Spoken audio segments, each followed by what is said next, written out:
back. Man-to-man Q&A.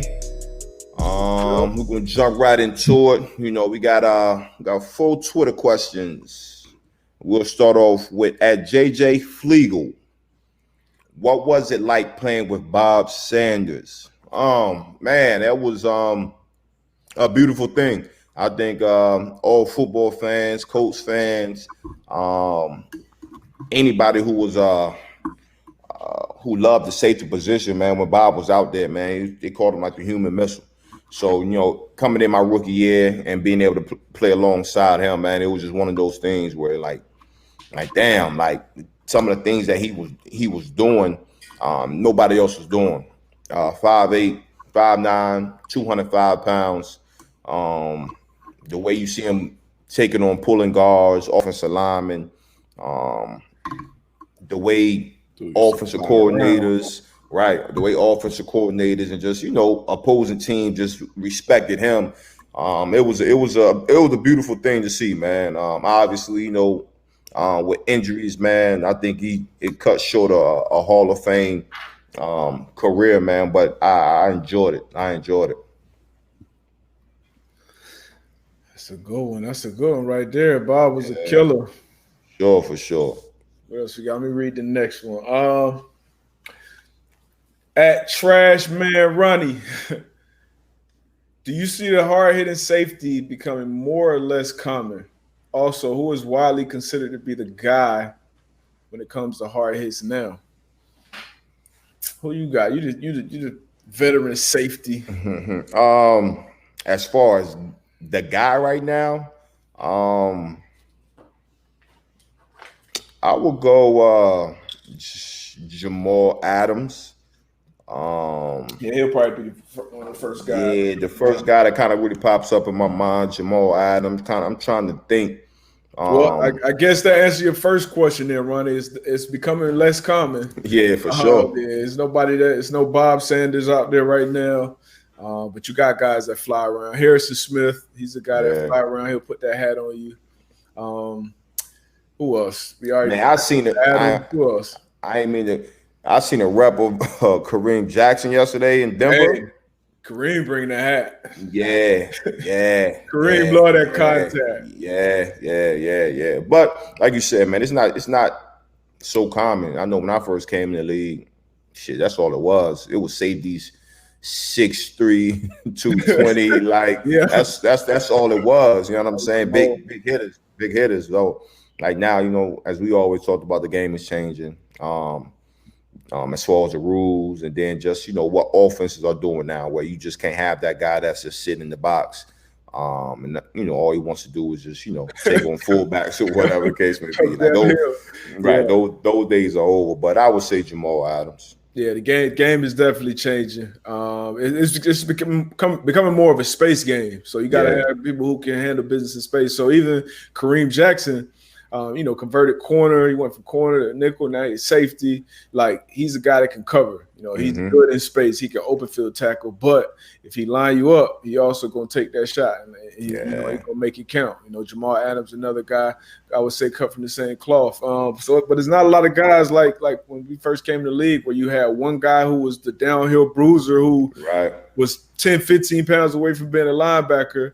Now you got to have guys out there that can fly around and do both. So I think it's definitely becoming less common to just have and plus the player safety rules as well. Yeah, like that's changed the game too, because some of those hits that you would take or you would lay early on in the game or early on in the season and send a message, you can't really do that anymore with the new rules. So it's definitely becoming less common, and those will probably be the guys that will be considered first when you talk about hitting hard. Mm-hmm. Next one, at JQuinn97, what is your all-time dream secondary? We kind of did. We did this, but sure, we can run it back. We can run it back. I think safeties we had Ed Reed and Ronnie Lott. Yep, Ed Reed and Ronnie Lott. And then I think on the we had Deion Wilson, and Charles Wilson, and then Seawood at the nickel. So yeah, I mean, you can't beat You ain't that. doing nothing. You ain't doing nothing with that. Doing nothing with that. Yeah, you ain't doing nothing with that. Yeah, and then you could put some different guys in there. Yeah, But I think that's the all time dream secondary right there. that's all timer right there. We got yeah, that's a good one. We'll leave that one where it's at. Those guys untouchable. Teflon. Yeah, yeah. All right, Kevin Hudson at Kevin Hudson. I don't know if it's underscore supposed to be there, but at Kevin Hudson 2329.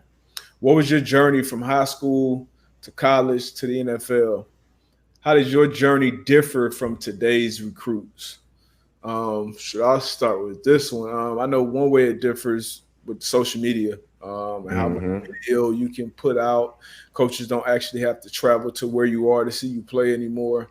That was kind of a thing more so when I was coming out. Even you had to depend on a parent probably or a good high school coach or program to actually record your film and have it good and seeable, and send it out. And now you can have Huddle, you have YouTube, you got Instagram, you got Twitter, you got so many different outlets that you can sell yourself essentially. So it's easier to be found. I know that's one thing, and that helps and hurts sometimes. But that's one big difference. And I guess I just jumped into from high school. Went to a small high school. Was the first Division I athlete signed from my high school. Went to UConn to play football. Was kind of known for a basketball school. Had a great women's basketball team, great men's basketball team. We kind of built the program up. In my year when I came out, we had 4 guys drafted in the first and second round. And so that was pretty much the Cliff Notes version from high school to college, but everybody has a unique story.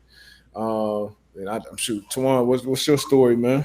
Man, as far as the journey, as far as today's recruits, I think you hit on the head. Just as I know, as far as recruiting wise, man, I know mine was like, man, we had some big time players, playing against, Marcus Vick, Jimmy Williams. So for me, it was like, okay, whenever we playing against them, I know we're gonna have about 10 to 15 scouts there. So that was my recruiting process right there. That was a big deal. So those are the games that you kind of had to play good in. But I think D-Butt just kind of hit on the head as far as IG, Huddle, and things of that nature, where you can kind of promote yourself. And as far as high school to college, again, man, played on a team in high school where we had a number of athletes, but we just couldn't put together the team. 4 wins, 5 wins, 6 wins. I played middle linebacker. So from there, it wasn't too many at the time, 5'9", 160-pound middle linebackers going to play Division I ball. But I was able to get a little bit less than a partial scholarship to go to Howard University my freshman year. And the rest was history, man. Took advantage of my opportunity. Was able to gain a full ride my sophomore year. I didn't start my first game. The strong safety in front of me, B. Johnson, man, he got hurt playing at Texas Southern.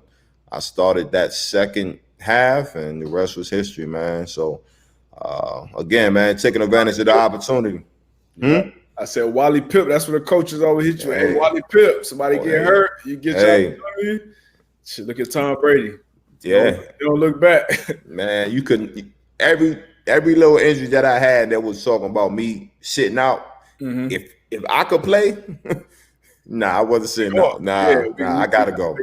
Gotta go. That next guy get in there. He good. Crazy. He wouldn't be here. Yeah, exactly. Yeah, exactly. Especially in the NFL level, he get in there. He cheaper too. And he playing he showing potential. All right, get your ass out there. Hey man, I appreciate you, Twan. Appreciate everything you've done for us, the community, but we got part ways, baby. We're going in a different direction. We going younger. Yes, but yeah, man. But yeah, like I said, everybody's opportunity is different, man. Unique. Everybody got their own up and down, their own challenges. Just take advantage, man. Like Twan said, take advantage when your opportunity presents itself. A lot of opportunities don't show themselves more than once. So do everything you possibly can do to get ready. And for these players, man, right now, like we talked about, you got a lot of different outlets that you can sell yourself and do these different things. But don't forget the work, man. The work that's what matters above all else. Put that work in when people ain't watching, when people are watching, and when that opportunity presents itself, it's gonna show. Put Yes, that work sir. in, man. Yes, sir. That's a nugget. That was a good nugget right there. Yeah, for sure. But yeah, man. So what's this? Q&A number 3? Q&A number 3. Y'all Man. keep them coming, man. Definitely some good questions. We're gonna try to get to as many as we can, but definitely great questions, guys. Great questions. For sure, for sure. So that's Q&A number 3, man. I'll check out the episodes, catch up on all the episodes, do all that good stuff, all the Q&As, send these questions in. Holler at us, man. It's another episode of Man to Man Pod. Myself, Darius Butler, co-host Antoine Pathe. We out. Out there.